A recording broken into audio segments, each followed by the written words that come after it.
All right, all right. Welcome back to another episode of The View. I'm your host, Star Jones. Let's get right into it, shall we?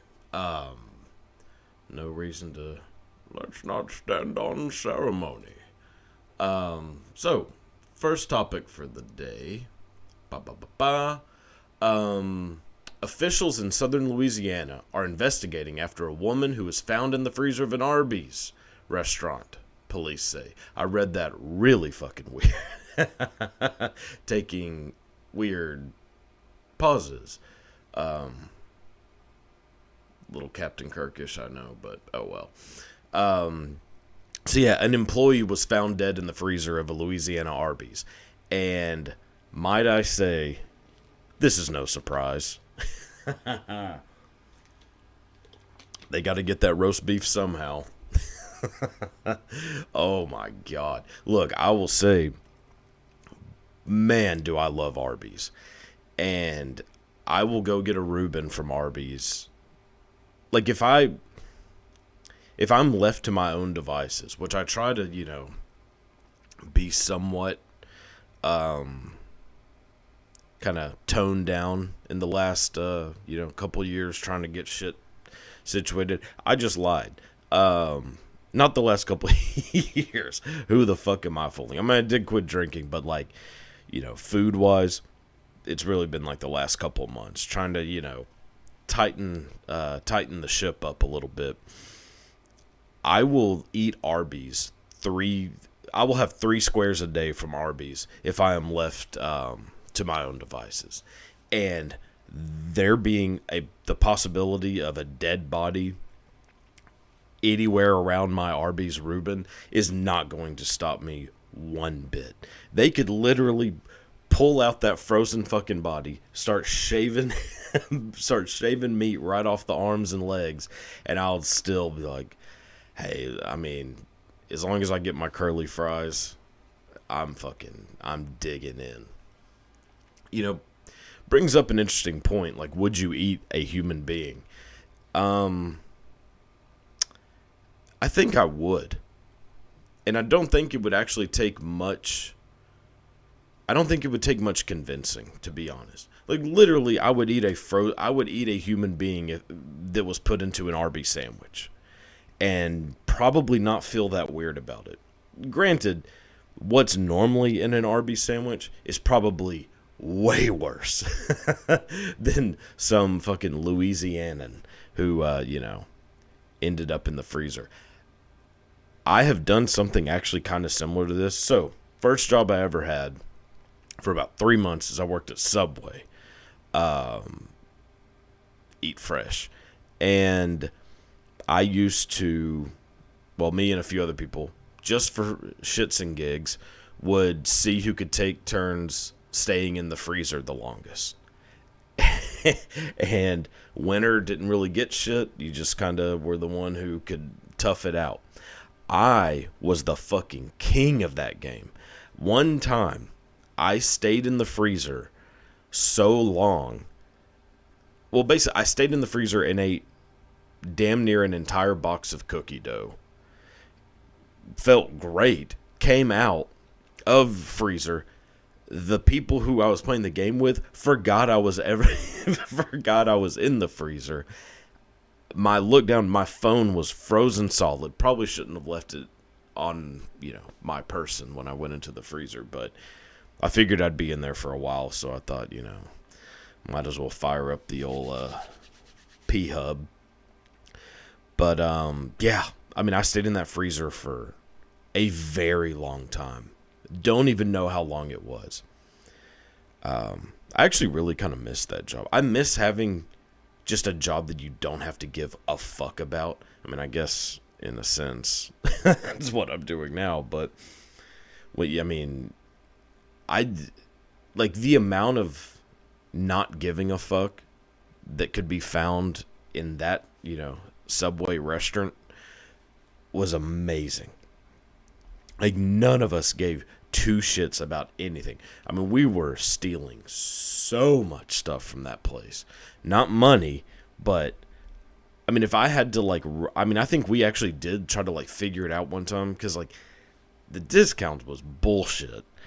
And so, like, yeah, I mean, when you're there, you're just going to eat sandwiches all fucking day. I mean, I probably ate close to $2,000 worth of Subway sandwiches. Or not just me by myself, but like the group of us. Probably ate at least $2,000 worth of Subway sandwiches. Oh my God. It's still to this day my favorite fast food. If you consider Subway fast food, which I guess I do. But yeah, will always be probably my favorite. Man. But yeah, so if you were in an Arby's in Louisiana, ask for some of the ask for some of the meat from the back. Let's see. Next up. So it has been announced that Will Ferrell is set to play John Madden in a, is it biopic or biopic? Because I think I say it one of the two ways. Like, I say it biopic half the time and biopic half the time.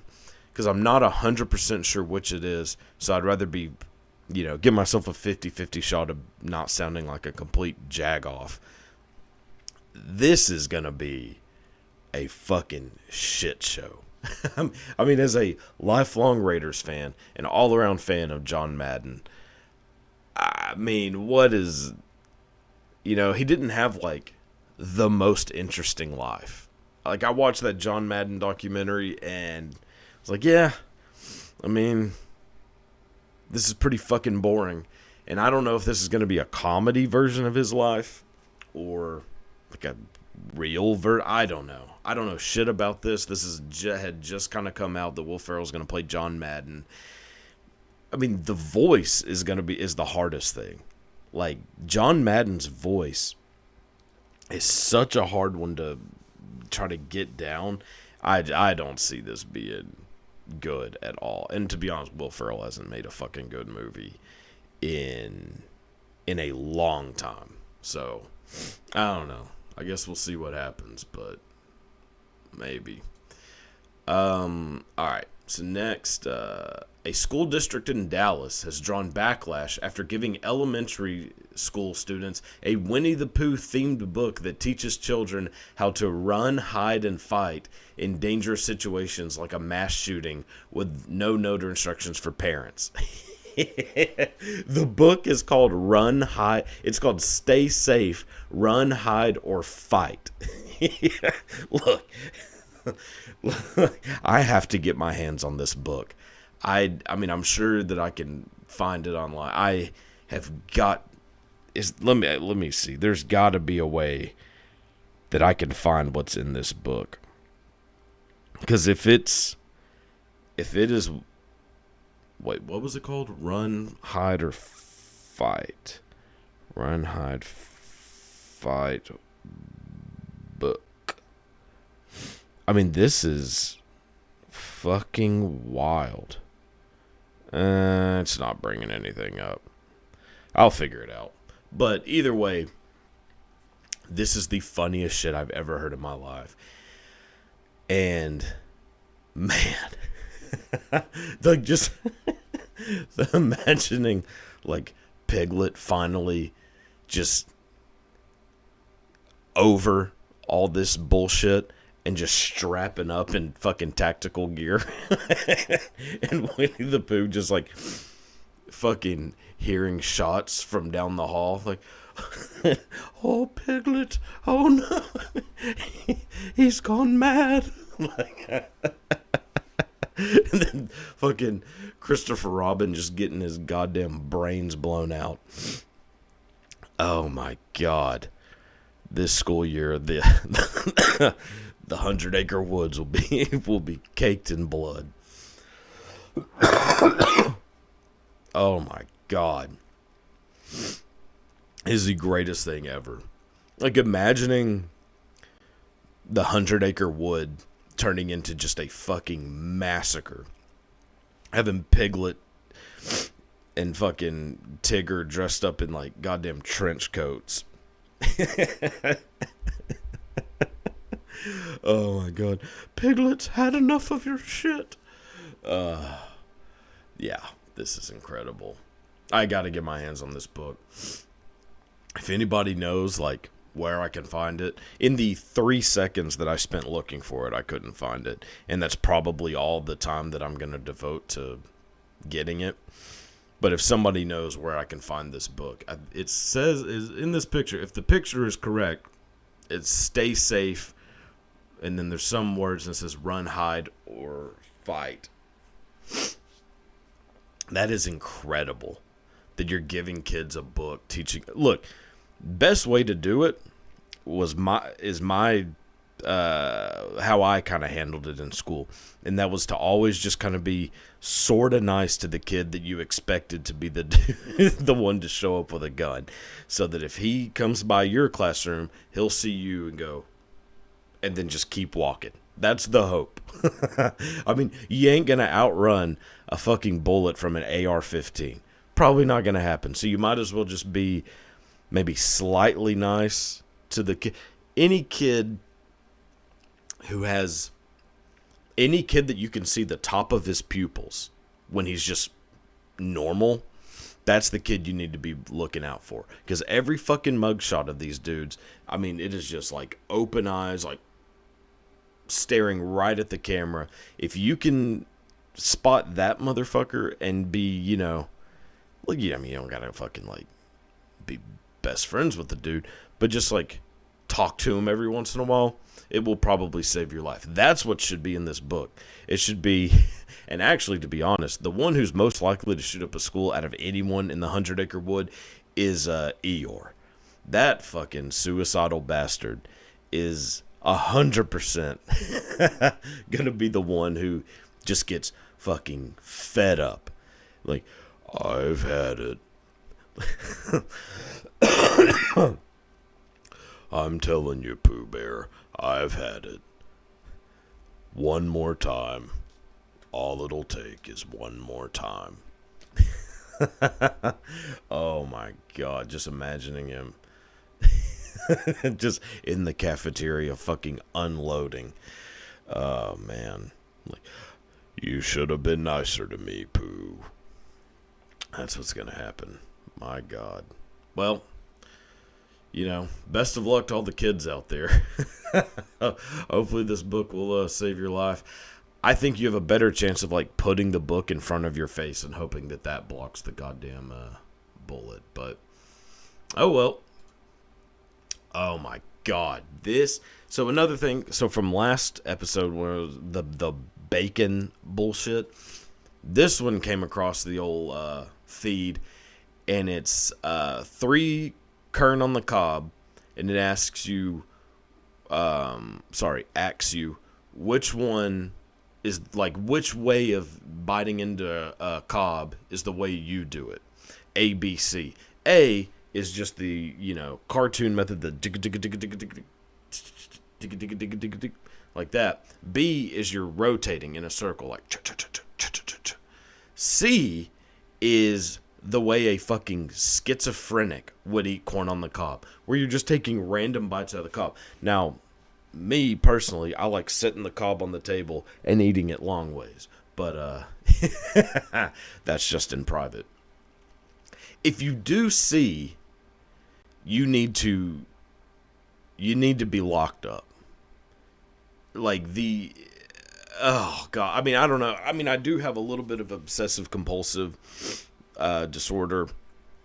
Probably, I don't know. I'm diagnosing myself here, but C bothers me so fucking much. Looking at this right now is making my goddamn skin crawl. And man, God. So for the record, A is how I eat it. Actually, I kind of do a combination of A and B. So I'll go like halfway down the cob and then start rotating and have half done and then do the same thing with the right half. As I'm saying this out loud, that sounds kind of fucking psychotic. Most of my habits are very odd. Like I also eat, like whenever I eat a meal, I always eat the sides first. I've always been like that, and most people find that to be very strange. Like like if I go to Carl's Jr., I'm eating fries first.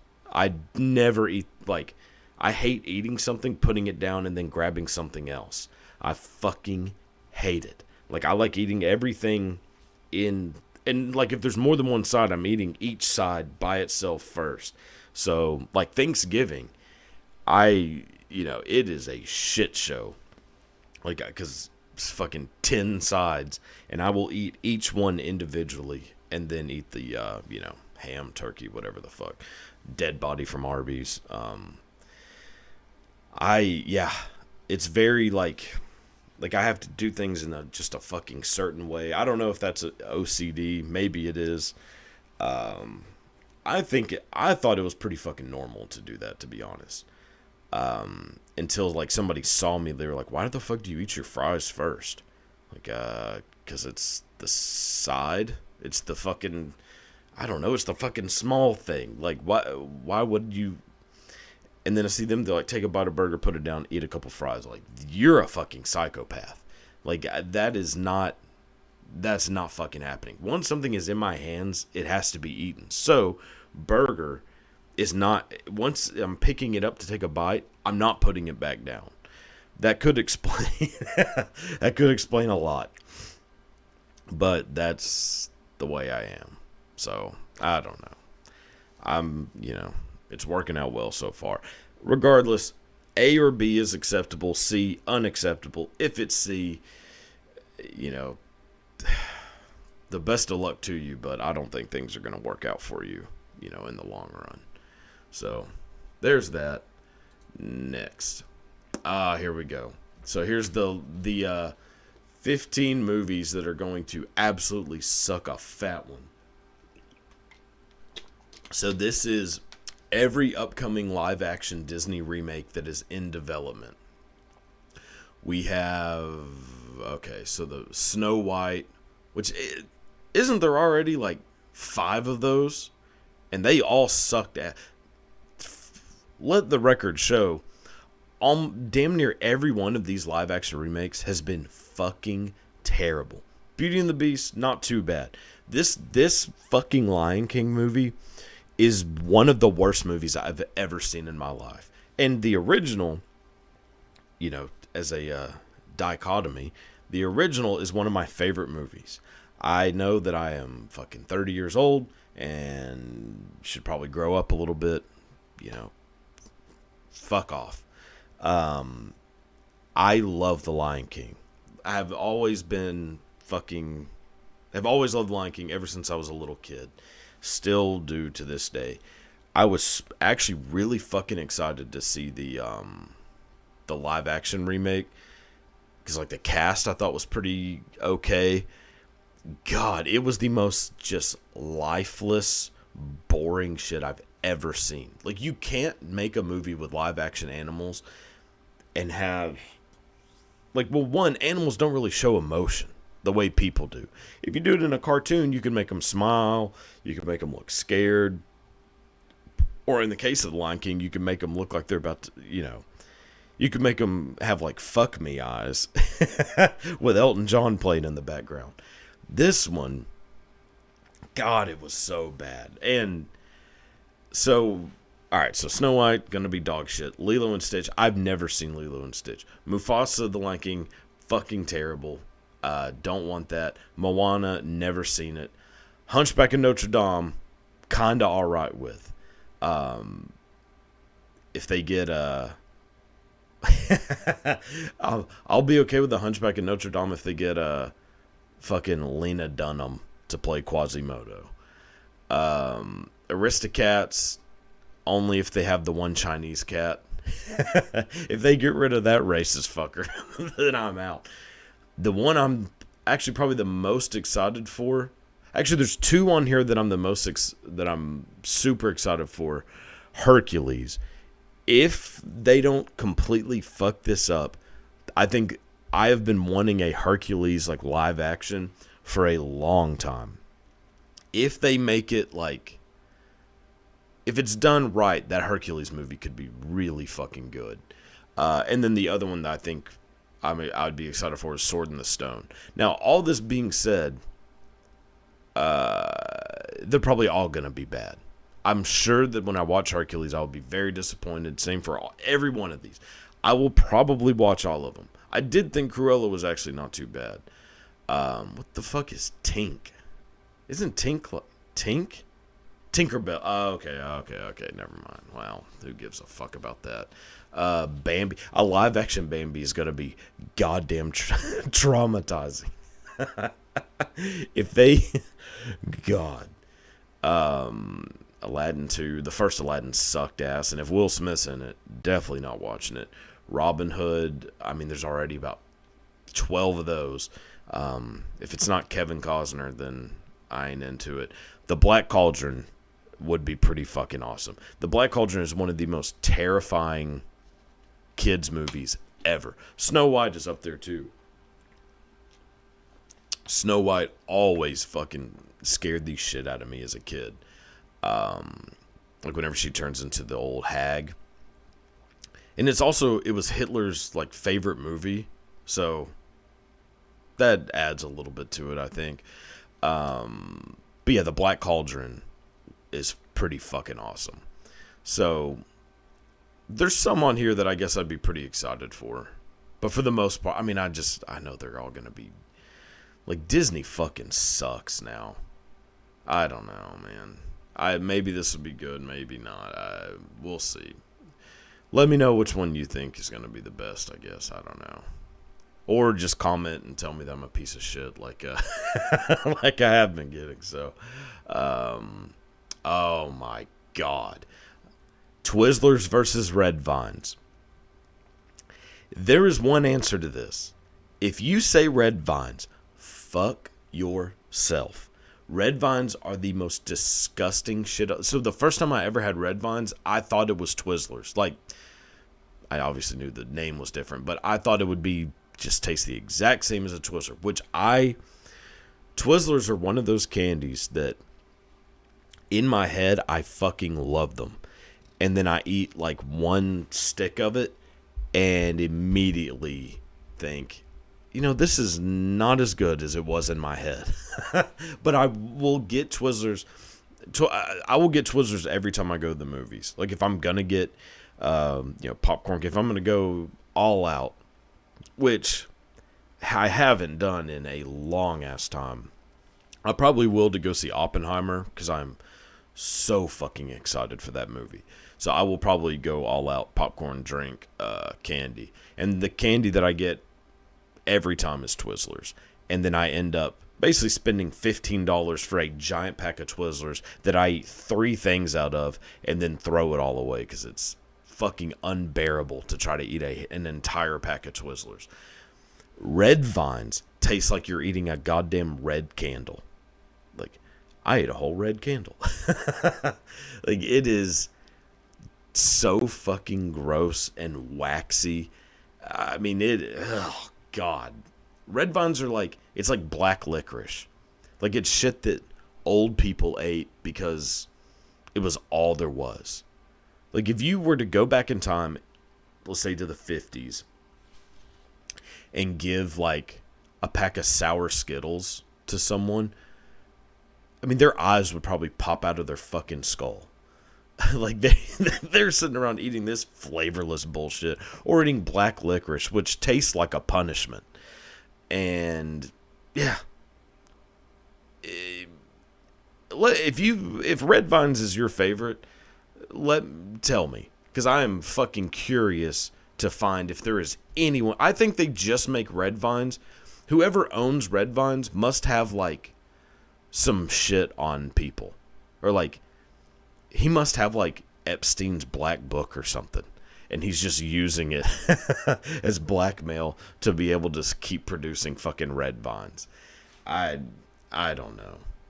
Watch Red Vines is like the cure for cancer or some shit. If it is, if it turns out that Red Vines cure cancer, I'm gonna die a slow, painful death. Alright, next.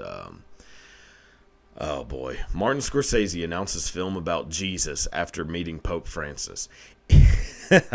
Look, he's already done this. So if you don't know, Martin Scorsese in 1987, maybe, made a movie called The Last Temptation of Christ, which is a fucking amazing movie. Willem Dafoe plays Jesus, which on paper is the funniest sentence ever written. But Willem Dafoe does play Jesus. Harvey Keitel, I think, is Judas. And David Bowie's in it. David Bowie is Pontius Pilate, I believe. It's been a minute since I've seen it. Last Temptation of Christ is a fucking incredible movie. The only way that this is going to be good is if like there has to be a scene where the piano part from Layla is playing in the background, preferably during the crucifixion.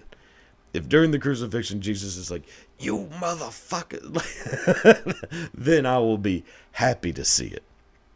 If you have Joe Pesci play Jesus, oh my God, I will be obsessed with like, "You motherfuckers!" Like that's what I want.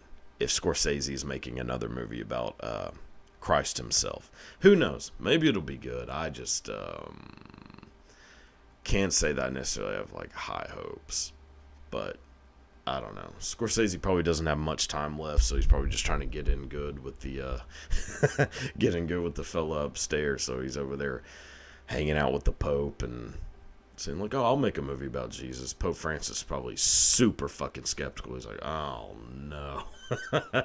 Like, we all saw what you did the last time you made a movie about Jesus, but oh well, I'll still see it obviously because it's fucking Scorsese. He's quite possibly the greatest director of all time. Let's do one more before we move on to the stories for the day. So Writers Guild strike still going on. I know just as little about it as I did a couple weeks ago when I talked about it. But I did see that Weezer joined the WGA picket line Wednesday afternoon outside of Paramount Studios in Los Angeles to sing Beverly Hills at the writer's strike. Let me tell you something. Weezer must be working for the production companies because there is no song that I would want to hear less after. I mean, so you're already there fucking holding your dumbass little sign, walking around in circles. No one gives a shit. And so you're probably already, I would say, a little stressed. And now you have to hear fucking Weezer singing the worst song ever made live in your face. And it's probably loud as shit. And goddamn, I mean, I hate Weezer in general. But that song to me is nails on a fucking chalkboard. So, I mean, it would be the quickest way for me to just drop my sign and say, "Hey, good luck to the rest of you. I'm going home." God, Weezer, what a man. Scumbags.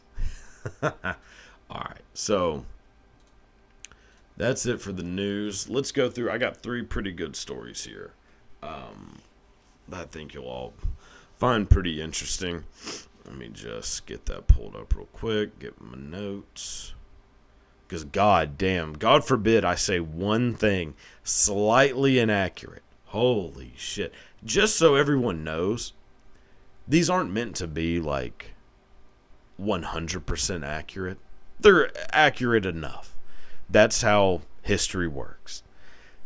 What you learn about history in some way is never going to be completely accurate. You are getting somebody's version of somebody's version of somebody's fucking version. So this is just my version. Sorry if I want to make it sound a little more interesting than what you would read in a, some just fucking lifeless book about X. Fucking sue me. First story involves the 1970s television show, The $6 Million Man, with the character Steve Austin. What? So during the making of $6 Million Man with Steve Austin, what? The crew was filming an episode called, Carnival of Spies. When they were filming this episode, Carnival of Spies, they went to this kind of shitty Old West amusement park to film the episode. While they are there, there's like these wax figures everywhere that to make it, dressed in Old West attire, blah, blah, blah. One of them is one that's hanging, who, had just committed some crime and is being punished. So they're like, all right, well, we got to move this fucker out of here. So they grab the wax figure to move it out. When the crew member grabs the wax figure to move it, its arm falls off. And when they look, there's a bone under the arm, which typically does not happen with wax figures unless you're watching, the movie with Paris Hilton. But yeah, so arm falls off. Guy looks like, oh fuck, that's a goddamn bone. So then they find out that this is not a wax sculpture of a person from the Wild West. This is a mummy, a fucking legitimate dead body. And so they're immediately like, what? Director's immediately like, oh, that's a wrap. A wrap for the day. And so they're trying to figure out, like, how is there a dead body? How long has this thing been here? How did it get here? So the dead body is actually the body of it's the corpse of a guy named Elmer McCurdy. So Elmer McCurdy is the fucking corpse. He was a Old West outlaw, train robber, who died in 1911. So this episode is being filmed in 1976. So it's what, 65 years later? So this guy has been dead, covered in wax, for over half a century.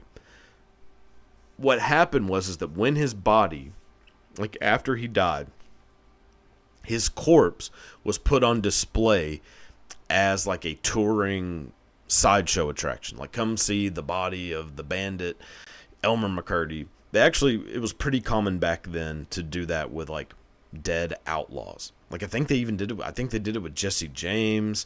Like, it's very common to like just put a corpse into a fucking pine box and just ship them around the country so people come see a dead body.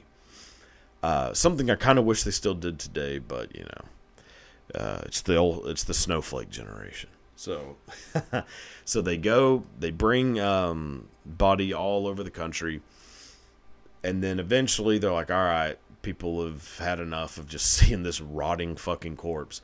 So they sell the body to the person who owns the Hollywood Wax Museum, and then this person buys the body, further mummifies it, covers it in wax, and it becomes, I think, just kind of left in storage, and then eventually sold to Pikes, which Pikes was the name of the amusement park, and is a hanging attraction at Pikes for, a decade or so, until the filming of The $6 Million Man with Steve Austin. What?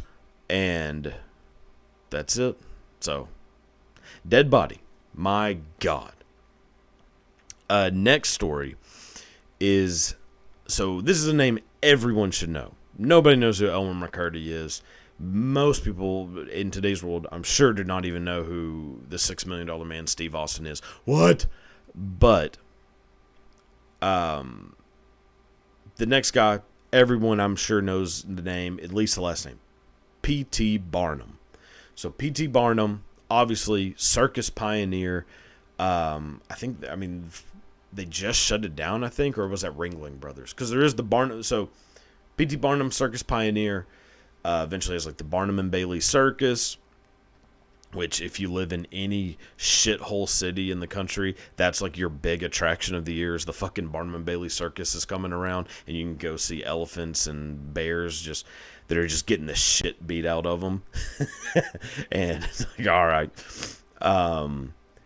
So P.T. Barnum is typically remembered as being like this great showman, basically like the inventor, pioneer of modern American entertainment. Like that's how most people, if you know the name P.T. Barnum, that's how you would know P.T. Barnum.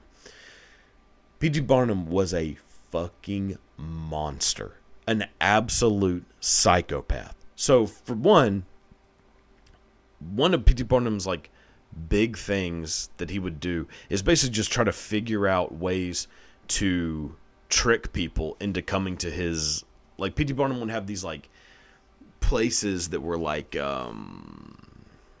basically like a building filled with, like, sideshow attractions and all this bullshit, and it would all be a scam.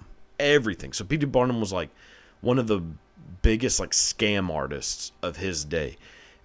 The way he would scam people is fucking genius. So, like, one is he had this guy that he paid, it was a dude who was, broke as shit. He paid this guy an okay amount of money to take 5 bricks, put those 5 bricks, like, in a line down the sidewalk, and then keep moving the back one to the front, the back one to the front, the back one to the front, and just keep doing that. All day, moving it. And people eventually are like, what the fuck is this guy doing? So they start gathering around, because it's, like the 1830s and nobody has shit to do. So they're watching this guy moving bricks just back to front, back to front, back to front, all the way down the sidewalk, and it's leading to this building. So people are like, what the fuck? Then he eventually takes all the bricks into the building, and by now has this giant crowd of people being like, oh, well, we can't fucking leave it at this. We got to go see what he's doing in there. That building is P.T. Barnum's old sideshow attraction building. And so he basically just tricked, a couple hundred people to paying to go into this building to see what would happen with the bricks. Nothing happened with the bricks. The dude goes, sits in another room, gets, whatever fucking snack people ate in the 1830s, probably a fucking handful of cabbage. I don't know. And that's one way he tricked people. He also he did one thing where it was, come see this animal. I believe the animal he called, let me actually look. Let me see, because this is actually pretty fucking hilarious.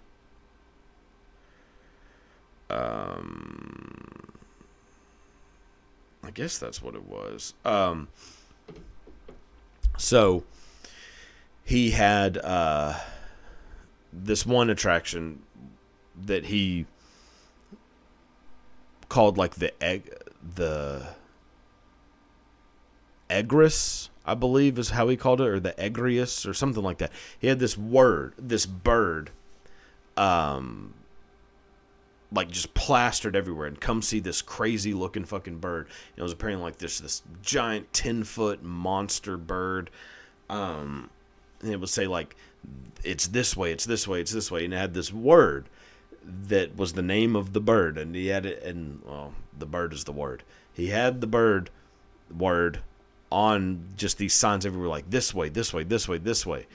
And kept having it go through all these walls and shit. And then eventually you would open a door and be outside of the building and think, like, oh, fuck, like, I made a wrong turn somewhere. So you would go back. They would charge you another, 25 cents to go in. And you would try to do the whole thing again to try to find this giant fucking monster bird. The word that was next to that bird was just the word exit in a different language. So you were literally following an exit sign all the way through this winding, hallways and shit, just to exit the building and then, get scammed. So that's P.T. Barnum. Now, granted, that's all kind of piece of shittery. This story is fucking horrible. So, while P.T. Barnum is having this, traveling circus filled with all these sideshow attractions, in like the 1820s, I believe, he buys a slave, like an actual slave, named Joyce Heth. So, buys a slave from a slave owner, and she's just this very, very old African woman from Madagascar who's been a slave basically her entire life. P.T. Barnum buys her to make her a sideshow attraction. And how they advertise her in the attraction is that she is the 161-year-old nanny of George Washington. That she, in fact, was George Washington's nanny when he was a child, and she is 161 years old. And people around the country fucking believed it. Because, like we fucking find out with every story from history, people were really goddamn stupid back in the day. So they all come out to see, and they're like, oh my God, this woman's 161 years old. She's not. She's like 60. She's like 60 or 70. So she ends up just getting, shown around as this sideshow attraction, and eventually dies. P.T. Barnum, super pissed that she's dead, because now, well, fuck, I'm not going to be able to make any money off of her, decides, well, all right, let me give one last hurrah and get whatever money I can get out of this woman. So he decides to do a public autopsy of her to show people basically what the organs of a 160-year-old woman are like. And tons of people show up and pay to watch this public autopsy. And yeah. So when you watch that fucking Great Showman with Hugh Jackman, and he's smiling and singing and dancing, just remember that dude was a fucking monster. So one more story, and then we'll wrap it up. So this one involves in 1944, during World War II, in Japan, off the Sea of Japan, there was a plane. Actually, rewind. So during World War II, Japan and the Japanese military were doing horrendous shit to people. Like, brutal shit to everyone they came across. They also had no food. Like, the Japanese government, the emperor, was, and whatever they call, like, the military leader, I think there's like an actual name for it, but the leaders of Japan were not doing shit as far as providing food for Japanese soldiers. So, desperate times, desperate measures, we're going to start eating people. And that happened a lot during World War II with the Japanese army, is that they would capture people, keep them alive, and just every once in a while, when they were hungry, go up and cut off a piece of their body, cook it, and eat it. And that happened a lot. So there's that going on. There's even a story of them, like, in Manchuria, like, eating, like, a small girl. Like, I mean, they were eating people all the fucking time because they had no food. Nobody was giving them food. And so, like, American POWs were one of the biggest groups getting eaten by the Japanese military. There is a story that in 1944, an American plane crashed near this island off the coast of Japan. And there were 9 people on this plane that were in the crash. 8 of them got captured and taken onto the island by the Japanese military. So 8 out of the 9 get captured. Out of those 8, 4 of them get eaten. They are cannibalized by the Japanese military. They had their livers cut out, eaten in front of the other 4.